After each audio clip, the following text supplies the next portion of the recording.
deuxième dossier de ce grand journal, nous parlons emploi de jeunes qui doivent être formés à des métiers de base où il y a pas mal d'emplois. Hein, alors que ceux qui sortent des universités, tournent le pouce à la maison. Et il y a donc un jeune, il s'appelle Ish André Yaba, j'avais dit André Ish Yaba, c'est la même personne au final, président de la Galaxie Jeunesse Internationale, qui vient nous donner ses bonnes idées à ce sujet. Nous le recevons. Bonsoir, monsieur Ish André Yaba. Bonsoir. Alors, est-ce que vous avez les chiffres sur l'emploi de jeunes en RDC, les chiffres récents? Nous n'avons pas les chiffres récents de l'emploi des jeunes en RDC. Tout ce que nous savons, c'est que nous travaillons de façon un peu agglomérée. Nous travaillons avec un consortium, travaillant sur la base de plusieurs missions d'évaluation de besoins sur le terrain en Afrique. Et la problématique telle qu'elle se pose au niveau des pays au sud du Sahara, elle se répète un peu partout. Donc nous sommes au courant que les jeunes, que ce soit en RDC ou encore en Côte d'Ivoire, au Mali, au Sénégal, au Gabon ou encore au Brazzaville, la problématique est la même. Donc voilà pourquoi nous avons eu cette idée de création de cette plateforme-là, qui s'oriente donc vers la promotion des métiers de première ligne, parce que tout simplement, en Afrique, nous considérons souvent ces sous-métiers, en fait, ces métiers qui sont très valeureux, onéreux, comme des sous-métiers. Et pour essayer de changer un peu le logiciel de mentalité, mais nous avons décidé donc de parcourir plusieurs pays d'Afrique à travers des conférences, des missions de sensibilisation. Pour faire la promotion. Pour faire la promotion et annoncer très prochainement au Canada, du 2 au 3 mai à Montréal, la création de cette plateforme FECA. On y reviendra. Alors, vous avez dit, il y a un terme que vous avez employé, changer le logiciel de mentalité, dans la perception. Voilà. Alors, comment vous allez vous y arriver? C'est très difficile. C'est déjà en faisant prendre conscience aux jeunes que tout est possible par la formation. Alors, nous allons mettre un cadre systémique de formation dans plusieurs domaines. Prendre conscience aux jeunes qu'on peut être maçon et fier. Bien sûr qu'on peut être maçon, plombier, menuisier. Pas qu'on a raté sa vie. Non. Et penser que ça va passer dans ce pays ou dans cette ville où tout le monde veut avoir un diplôme d'État, un diplôme d'université, même si c'est qu'il ne va rien faire avec.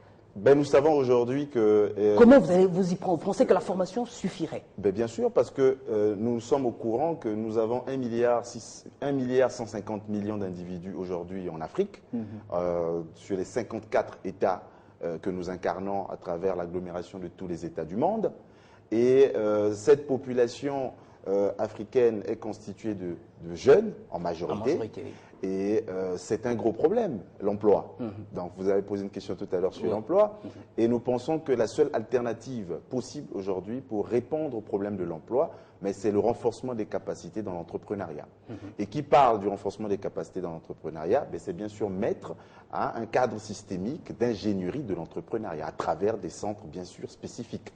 Parce que nous parlons d'entrepreneuriat en Afrique francophone, mais pour la plupart des pays, nous n'avons pas des centres spécialisés en formation d'ingénierie de l'entrepreneuriat. Bon, je ne sais pas si ce que je vais dire sera une bêtise, mais nous avons l'INPP ici qui forme. Nous l'avons reçu ce matin, nous avons donné une conférence à l'hôtel Léon et j'étais très content de rencontrer le directeur en personne. J'ai eu le temps de lui poser la question s'il pouvait me donner le nom d'une institution spécialisée, tant au sud du Sahara, qui s'occupait en ingénierie de l'entrepreneuriat.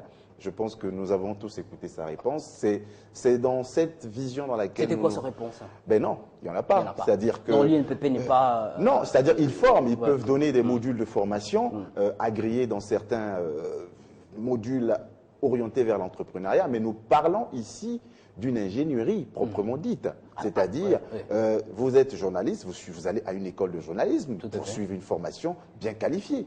Et c'est pareil dans l'entrepreneuriat, on ne s'improvise pas entrepreneur. Il y a des modules, il y a des critères, il y a un langage spécifique, bien sûr, codifié, relié à l'entrepreneuriat. Et c'est ce que nous voulons dire à travers ces métiers de première ligne. Si nous formons les gens, en les orientant vers l'entrepreneuriat, nous créons des créateurs d'emplois, ce qui, quelque part, vient répondre aux problèmes de l'emploi. Donc, vous commencez par la promotion des métiers de base. C'est bien cela. C'est-à-dire, vous les formez aussi en même temps. On les forme, on les accompagne, parce que nous avons pensé que former pour former, c'est une bonne chose, mais il faut aussi quelque part revenir à la base. Hein. On rencontre plusieurs responsables étatiques en leur faisant comprendre que pour essayer d'impacter au niveau de ce changement de logiciel de mentalité, il est important de former dès la base, donc du cours primaire jusqu'à l'université, en incluant des modules de formation orientés vers l'entrepreneuriat. Et pour les adultes et la génération montante que nous incarnons, ben, nous allons mettre en place un processus d'accompagnement qui, quelque part, va permettre à ces derniers de renforcer leurs capacités sur le terrain en vue de se prendre en charge. Oui, ce que vous dites là, hein, insérer dans le programme, ça va être long, ça va être difficile à obtenir dans un premier temps, mais dans le concret, allez, moi je suis un jeune, j'ai peut-être pas un niveau d'études très avancé, je vous écoute, je me dis, ben, je suis intéressé.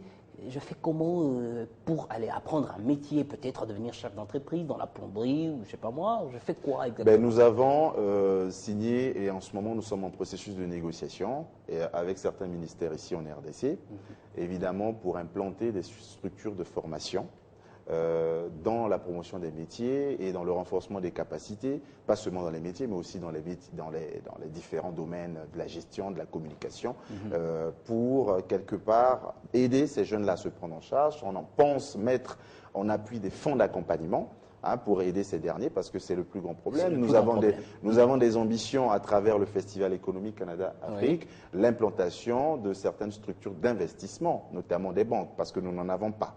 Donc, quelque part, c'est... Des banques d'investissement. Des banques d'investissement, nous y pensons, puisque du côté du Canada, nous sommes en train, quelque part, de négocier avec ces grandes structures-là qui s'orientent beaucoup vers le communautaire et vers le développement durable. Et nous pensons qu'il y a une grande ouverture vis-à-vis de ces pays-là face aux pays au sud du Sahara. Alors c'est donc ça l'objectif de ce festival économique Canada-Afrique qui se tient donc au début du mois de mai, c'est ça? Oui, bien sûr. Ouais. Alors après, parce qu'on est, allez, excuse-moi du peu, je pense qu'on est encore là dans des bonnes idées qui ne manquent pas dans nos têtes, mais enfin, dans le concret, alors, qu'est-ce que nous devons espérer? Ben, ce que nous avons, c'est qu'on a un consortium qu'on a eu à mettre en place. Donc on parle ici de Galaxy Jeunesse Internationale, qui déjà organise ce Festival économique Canada-Afrique. Nous avons la Fondation Paul Gérin-Lajoie. Nous avons l'OASEC Canada, donc l'Organisation internationale des écoles communautaires entrepreneuriales du Canada. Et ensemble, nous avons pensé que mettre en place donc, ce consortium était important pour la suite du FECA, puisque nous allons signer plusieurs partenariats avec plusieurs États en vue de pouvoir apporter donc, nos différentes formations avec les critères et les standards canadiens. Et aussi, quelque part, supporter toutes ces formations avec des fonds d'appui. Donc voilà un peu ce que nous voyons à travers ce festival que nous organisons au Canada. Merci beaucoup, Ish, André et Abba, pour tout ce que vous venez de nous dire. On croit qu'on va vous récupérer dans un autre format pour essayer d'aller un peu plus loin sur ce sujet qui captive, il faut le dire, le jeune, n'ont pas d'emploi et sont peut-être nombreux à me regarder et à espérer quelque chose. Merci beaucoup. Merci beaucoup.